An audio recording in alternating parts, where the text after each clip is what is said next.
Okay, how about this? How's everything looking and sounding this morning?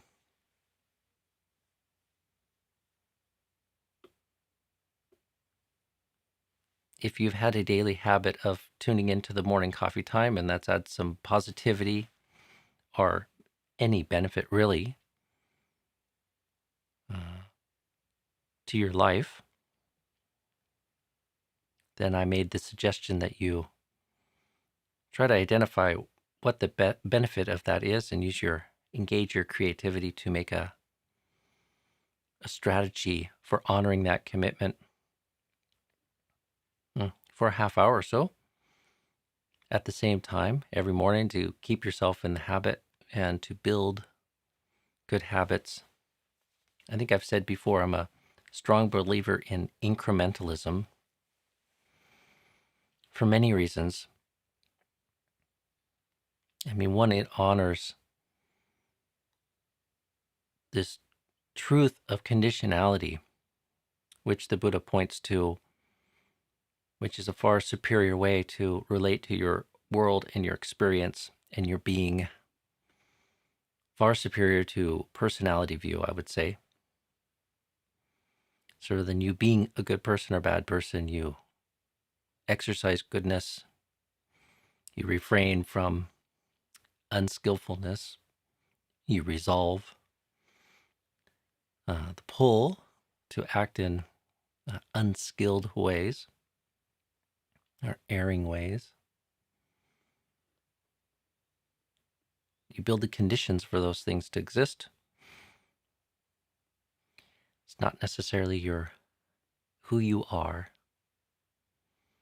It's how you respond and the energy you put forth and the investments you make into developing goodness and practicing skillfulness in your life. I think also part of the value in incrementalism is we can oftentimes be paralyzed by big challenges.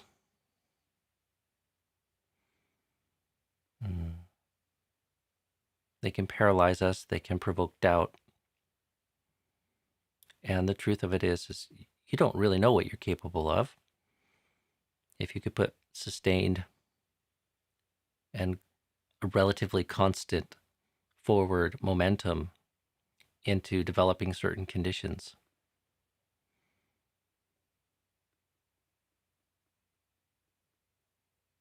A fair amount of the limitations that you imagine that you're living underneath are just unexamined aspects of self and personality.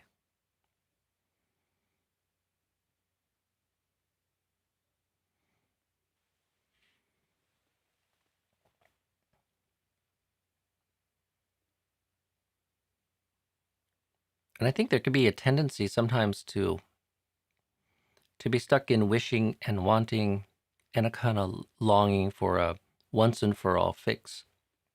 Sometimes I think of this kind of as lottery mentality. We're waiting for that one word, that one book, that new technique, that blazing insight.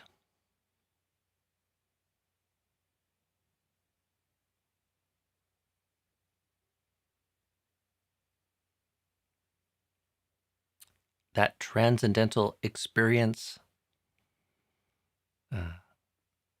in our meditation, in our contemplations. It's like a silver bullet. I think there's a tendency in us to want a once and for all fix. Maybe because we don't have sufficient faith in ourself and the efficacy of just putting forth effort and building good conditions.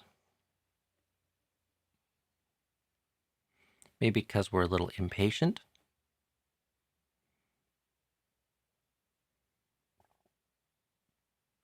Maybe because we're a little lazy to commit to doing the work.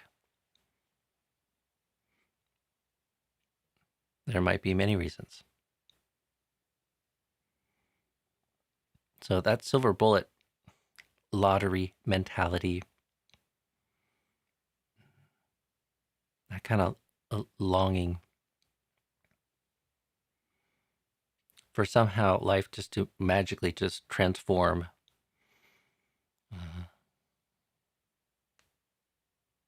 Through some hack, through some tweak, through discovering treasure buried in the words of another or a book. I think we need to be sensitive to that, if not abandon that altogether.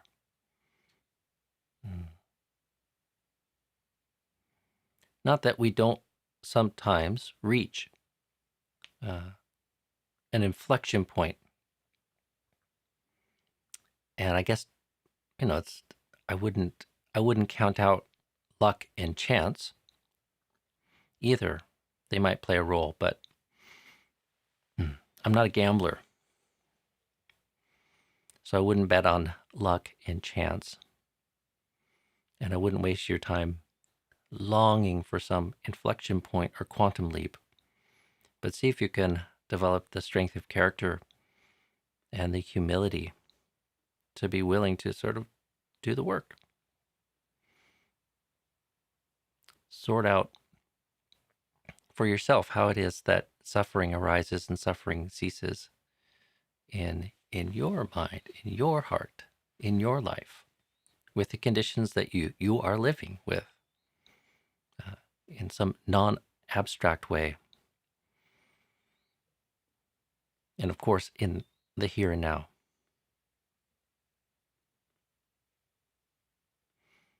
It's even really a bit of a stretch to think about ending suffering forevermore. I mean, all you're really charged with is dealing with the present moment. And that bite-sized task is both more manageable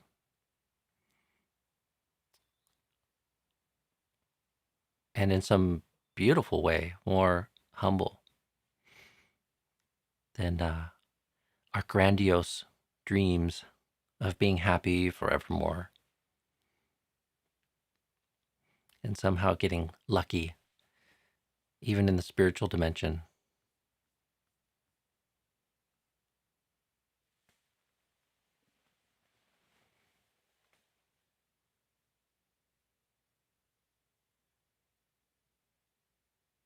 Think of wisdom as a dynamic, not as a trophy or an attainment, but as a dynamic skill to know and respond to the challenge of being, the challenge of consciousness, the challenge of life, the challenge of relationship with other living beings.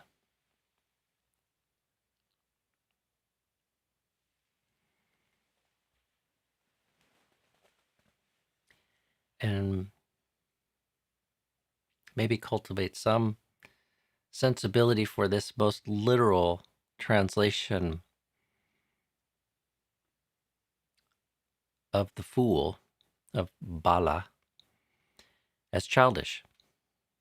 It's childish to want the quick fix. It's childish to want it all to be over. It's childish to be longing for the silver bullet or winning the lottery.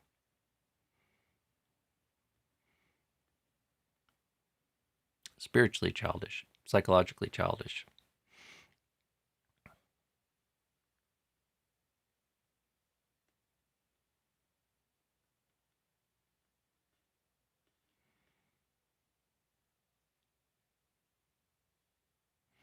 So, a few thoughts about practice and attitude.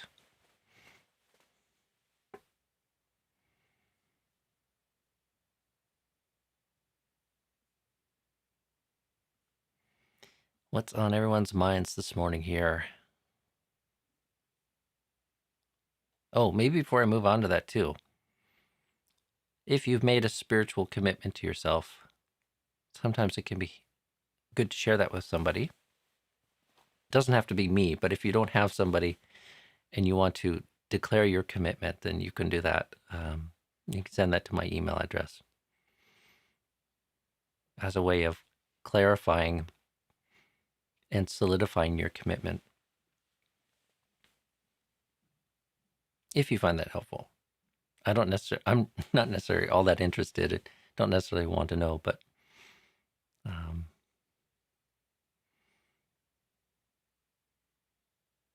I feel goodwill towards you all and wish you all strength and the best. And if that's supportive, make use of that. Okay, let's see. I saw some highlighted questions or comments here.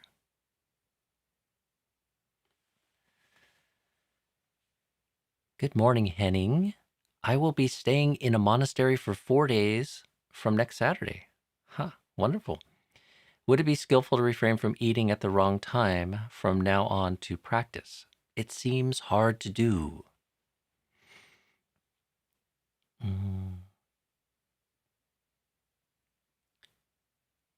I mean, you could do that. Although I think you'll find the challenge different once you're at the monastery, because all of a sudden you're in a place where other people are sharing that commitment. It's not appropriate. The environment's not really even set up for that if they have that practice. I'm not sure which monastery you're going to, but if you're going to one of our monasteries, there's no eating after midday. So over the years, I've talked with many people who've experienced anxiety around going on a retreat or coming to the monastery because of this practice. And there's quite a few people I've witnessed over the years who have surprised themselves at how well they coped with that and how easy it was. Oftentimes people overestimate what a challenge it might be, and they're happily surprised that it's not such a profound challenge. Not for everyone, but for many people. And maybe even I'd say the majority of the people that I know, when they go on their first retreat in a center where there's even a restricted, or in one of our retreats, a prohibition against eating after midday, many people are surprised to find that it works quite well. It's not the greatest austerity. So you might try that out, but I'd say it's not going to be the same. But you will get some experience, and it might help allay some anxiety. When somebody does something to purposely annoy you, how should we handle the situation? Should we not even talk about it and do our best not to be affected?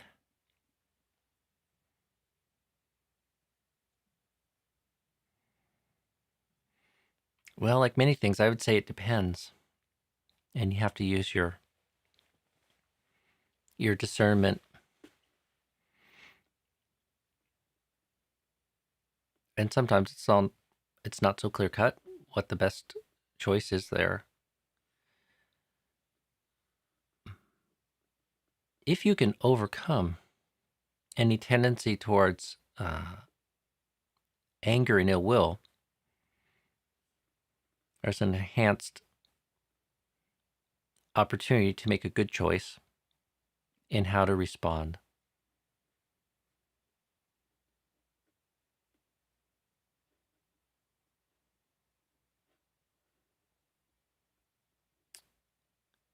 And if you can't do that, you might wait. If it's something that's happening purposefully and repeatedly, sometimes giving it a little space. people can be extra defensive and extra angry when challenged in the moment. And I think oftentimes that is because most of the time people only admonish each other because they're in pain or they're annoyed or they're angry and they have ill will and anger in their heart. So, the defensiveness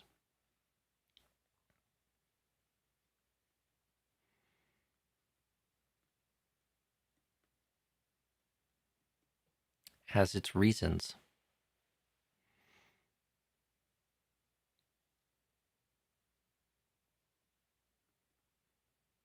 It's good to grow our capacity to deal with the annoyance in ourselves, though, like to overcome that.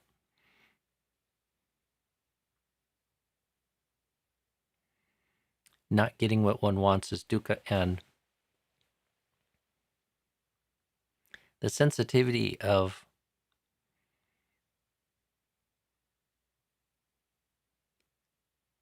the human condition is full of annoyances and inconveniences.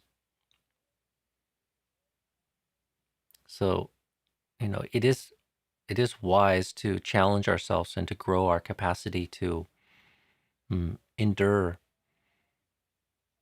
that which is painful in the sense of unpleasant.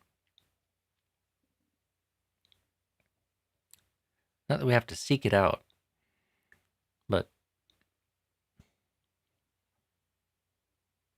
it's quite natural that there is a feeling affect that comes with any sense contact.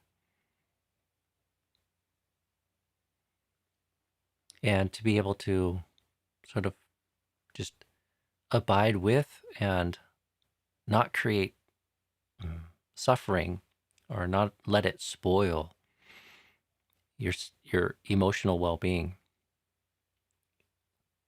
is a very important emotional skill.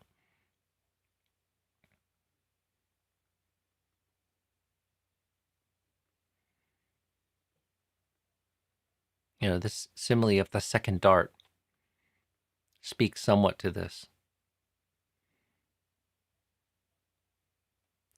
Somebody speaks hurtful words, or your neighbors are making annoying sounds.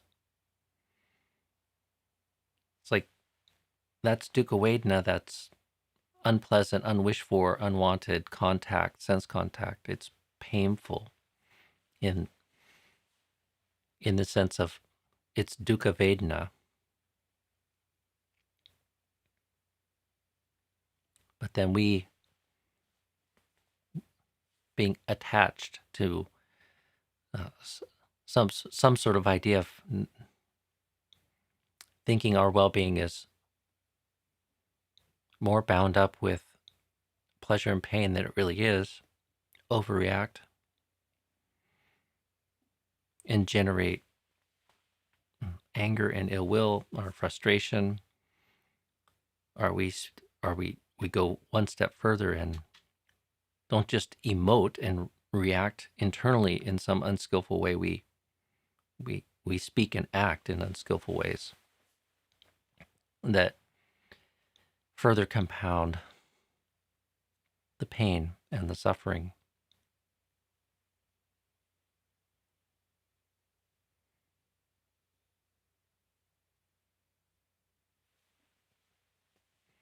So there is a time and place sometime to just try to deal with things internally, let things go through forgiveness. And then there are times where the most skillful thing is to sort of challenge somebody who's intentionally trying to harm you or annoy you or pester you. So, but before doing so, it's wise to try to overcome any negativity so that one can come from a purified sort of place. And that might take some time, but in many situations, that's okay too. Take the time.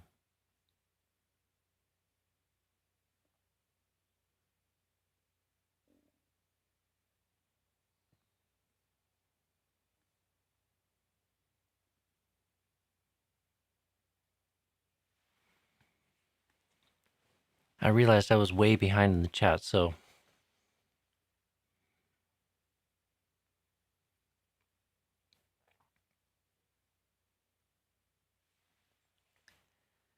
is patience a part of the 10 perfections, a state or a feeling like loving kindness or a behavior?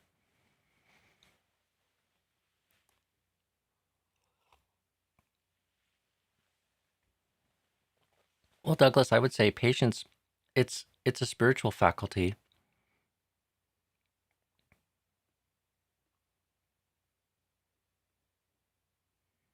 It's a capacity to sort of bear with.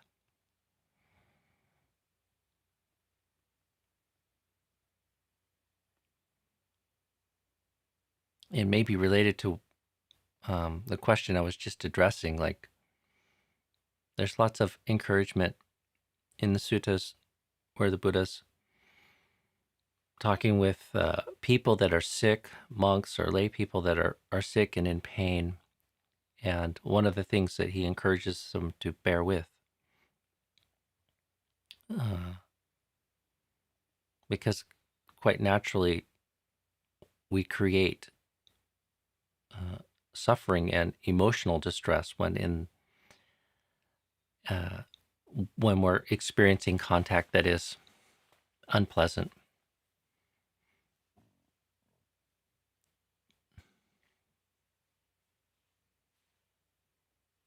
So one of the spiritual faculties we need to bear with that which is painful and unpleasant, whether it's just sense contact, whether it's something we're not interested in, which in a sense is painful,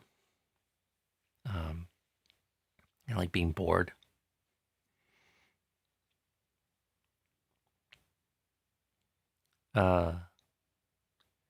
Whether it's unwished for, unwanted words of another, or some difficult sort of situation that one's confronted with in their life. It's all painful, and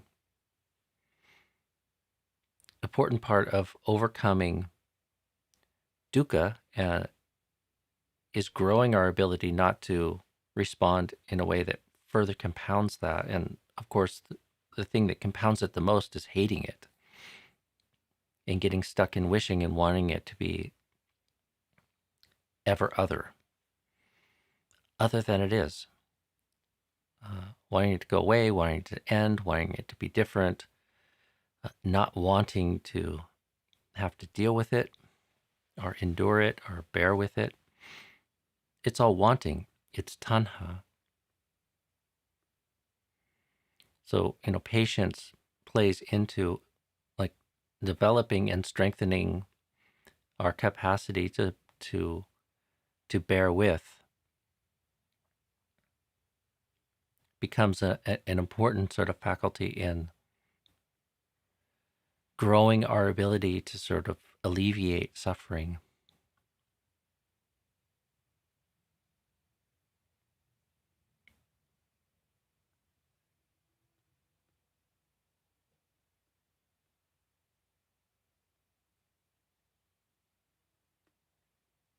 And I have to make this point when talking about patience. Like, we have to be careful to make sure that we don't mistake bitter endurance for patience. Like, true patience should be absent the bitterness. Like,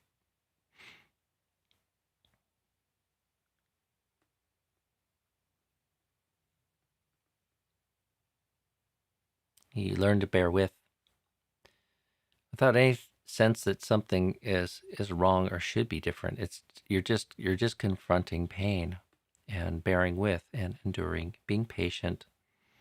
A heart full of loving kindness helps.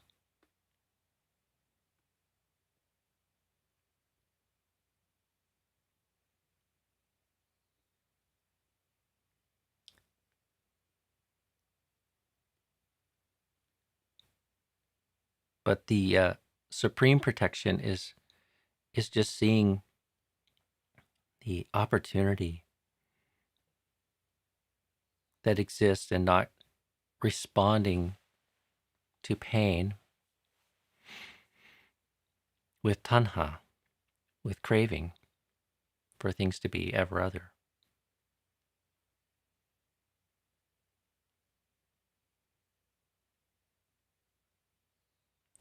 So, to answer your question, like, is it a feeling or is it behavior? Uh, I think of it more as a behavior. It's a response.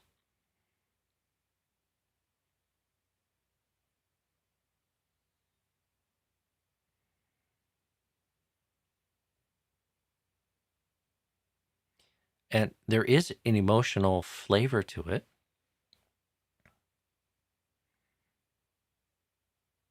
which feels somehow related to uh, the Brahma Viharas.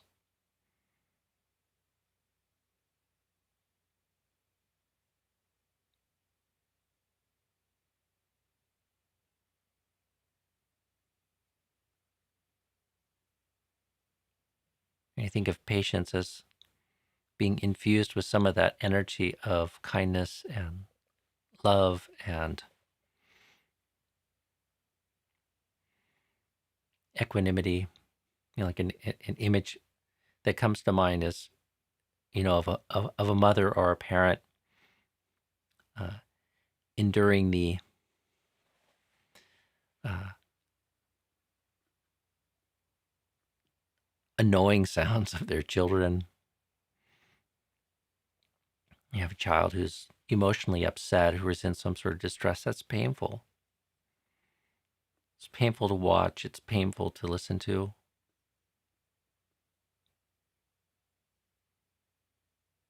But in our better moments, um, we can receive that. We can bear with that with a heart full of sympathy and love and kindness rather than getting angry or annoyed.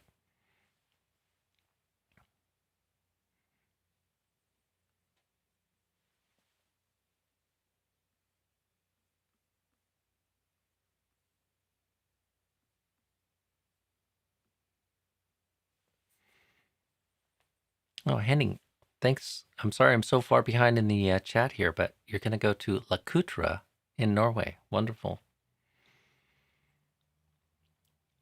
Pass along my greetings to Ajahn Kalyano there. So I've had the good fortune to meet him a few times. It's a very nice, friendly monk.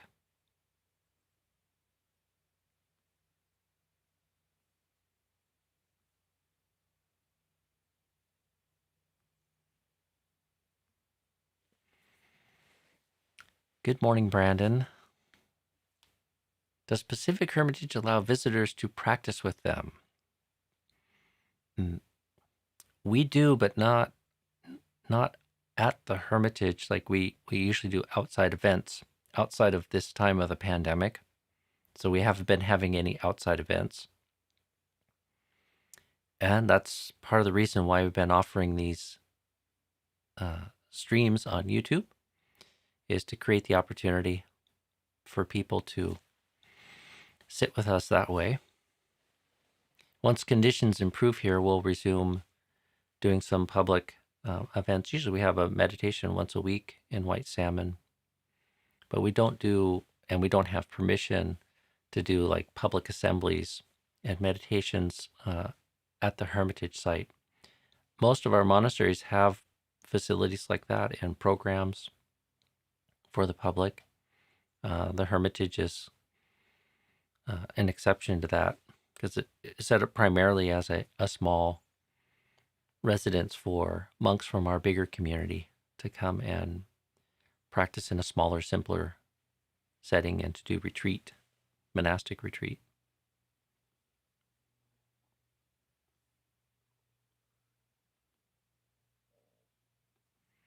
We do have some.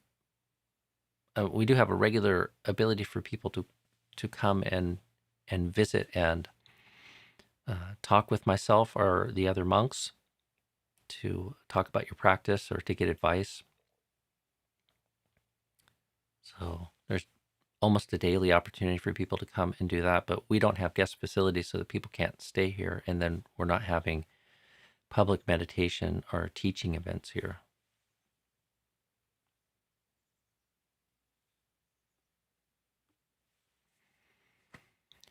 Good morning, Kari. How important is daily routine in establishing a practice? Sitting, eating, meditating, walking at the same time. Well, I'd say if you're not making use of the fact that as humans we have the ability to sort of develop habits, you're kind of shorting yourself, because there seems to be some strength and some momentum in doing the same thing at the same time every day, or in the same place even, and have some sort of ritual or some sort of habit.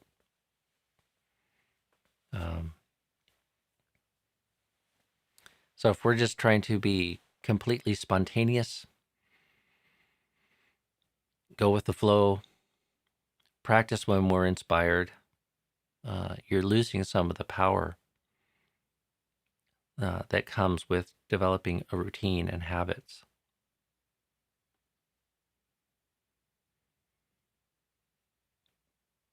So if you make a commitment and you have a designated place where you go and you engage in practice every morning or every evening at a regular time, your body and mind will start anticipating and gearing up for that. And some of the good conditioning or supportive conditioning that builds around that will come to your aid. So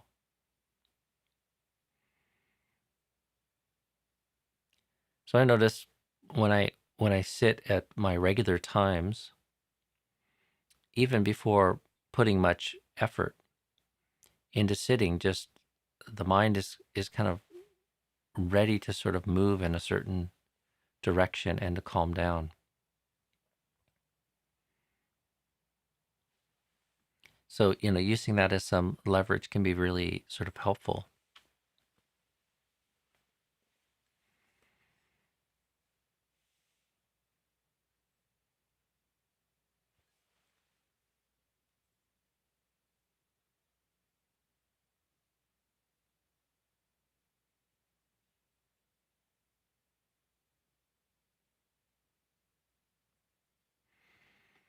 So, two-part question here from Sarah.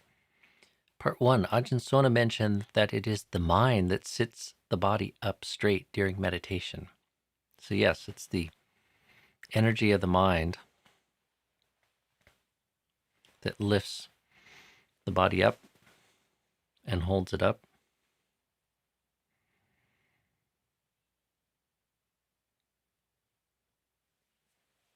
He gave an example that even a ballerina may slump seated in meditation. I'm wondering how a regular practice of deeply mindful yoga postures fits into all this.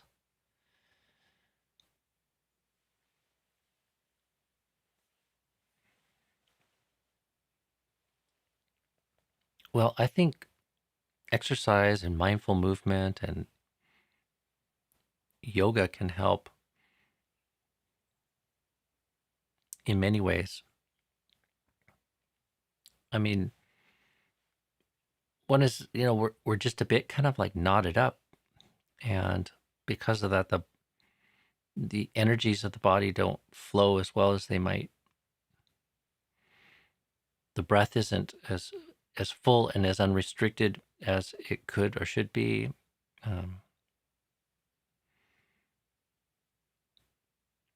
But just more broadly, let's just talk about it as the energies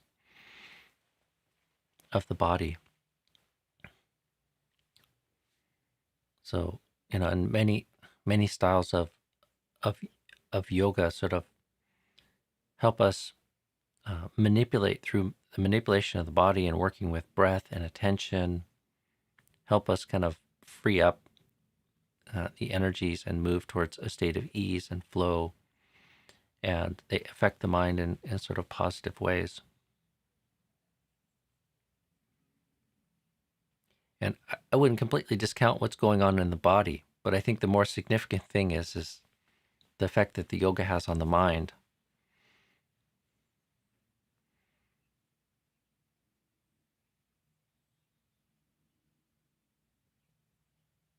But there's this intimate relationship between body and breath and mind.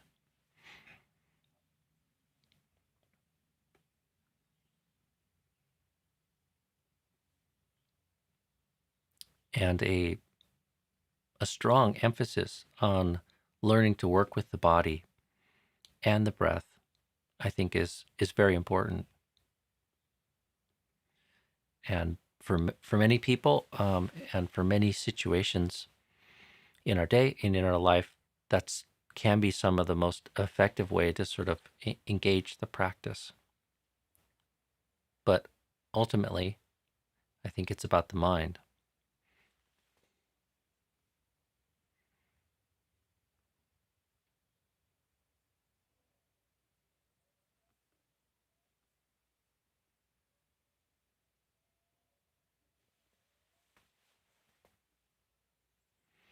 I see many people have popped in here their strategies for keeping some morning momentum going this month. So I appreciate people sharing that.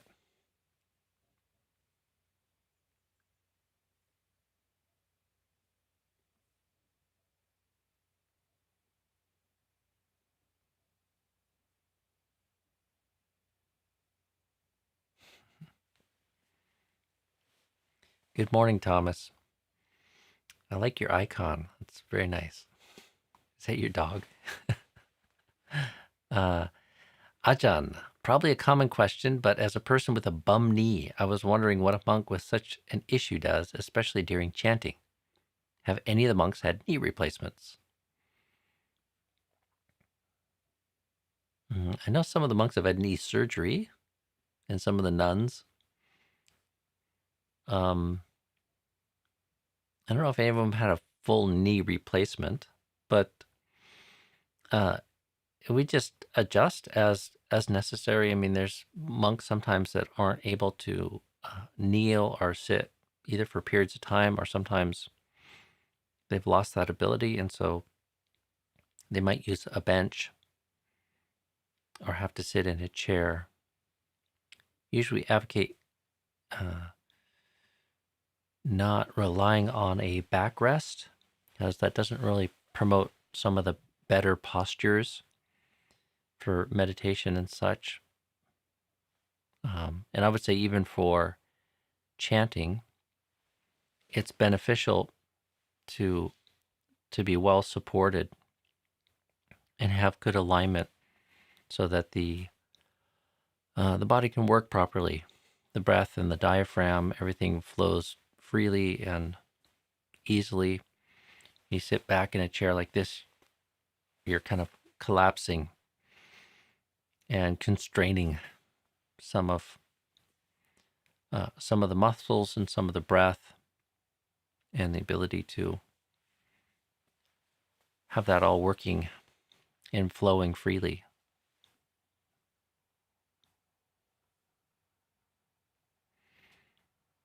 I'd say there's nothing sacred about kneeling. So, and you see actually different postures. Like I was recently watching this little documentary about monks in Burma, and it reminded me that the custom in Burma when they chant is they squat, and I'm not going to demonstrate it for you here, but they don't kneel. They're in a very deep kind of squat with their knees up, and then their hands are held like this. So they're kind of squatting on the ground, standing on their feet with their knees up and chanting like this. And I don't know if they do that in Sri Lanka as well. I think I've seen that in Sri Lankan monks, but certainly in Burma, that's how they do much of the chanting rituals that I've seen before. So there's nothing sacred about the posture or the position. It's sometimes culturally defined, or maybe always culturally defined.